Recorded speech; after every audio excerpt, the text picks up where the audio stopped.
La honte. Oui, vous devriez être accablé de honte, vous, responsables politiques, dont plusieurs ici, et médias qui avaient alimenté une campagne raciste, et plus particulièrement négrophobe. Bali Bagayoko a concentré tous vos tirs jusqu'au saillie sur CNews, convoquant l'imaginaire raciste pour le comparer à un grand singe et la ville de Saint-Denis à une tribu primitive. Oui, diffamer Bali Bagayoko en dénonçant sans preuve des accointances avec des dealers, c'est du racisme.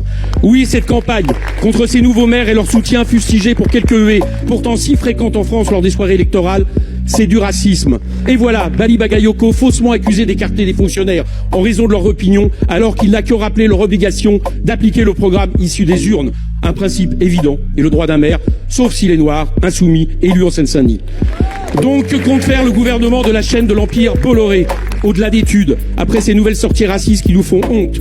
Allez-vous présenter des excuses pour avoir alimenté ce climat raciste vis-à-vis de Bali Bagayoko, ou allez-vous continuer à faire honte à la République? Depuis les élections municipales, une déferlante raciste d'une violence inouïe s'abat sur un certain nombre d'élus, en particulier le maire de Saint-Denis dans ma circonscription, Bali Bagayoko, dont je salue le calme et la dignité face à ces attaques. Alors, ainsi, lorsqu'il prononce Ville des Rois, l'inconscient de certains journalistes entend Ville des Noirs, tandis que d'autres le comparent à un singe, à un mâle dominant, à un chef de tribu.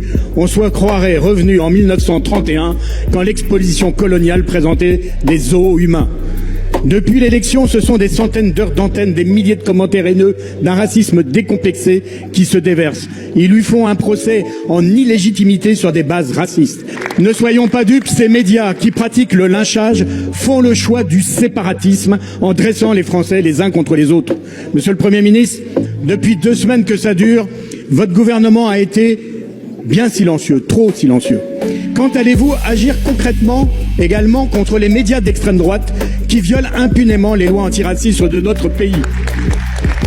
Monsieur le Premier ministre, en un mot, allez-vous tolérer longtemps que CNews et les médias de Bolloré soient ainsi une zone de non-droit? Nègre je suis, nègre je resterai. Écrivait Aimé Césaire, député de la République française.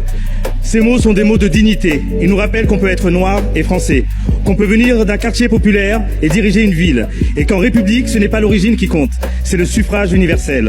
En démocratie, on combat un élu sur ses idées ou sur son bilan. Mais quand on attaque un élu pour sa couleur de peau ou pour son origine, ce n'est plus de la politique, c'est du racisme. Et quand cela vise des élus noirs qui accèdent à des responsabilités, il faut le dire clairement, c'est de la négrophobie. Ma question est simple. Que compte faire le gouvernement pour lutter contre le racisme, la désinformation et toutes les tentatives de faire passer des élus pour illégitimes à cause de leur origine ou de leur couleur de peau? Le gouvernement compte-t-il saisir l'Arcom lorsque des médias laissent diffuser des propos racistes ou diffamatoires contre des élus de la République?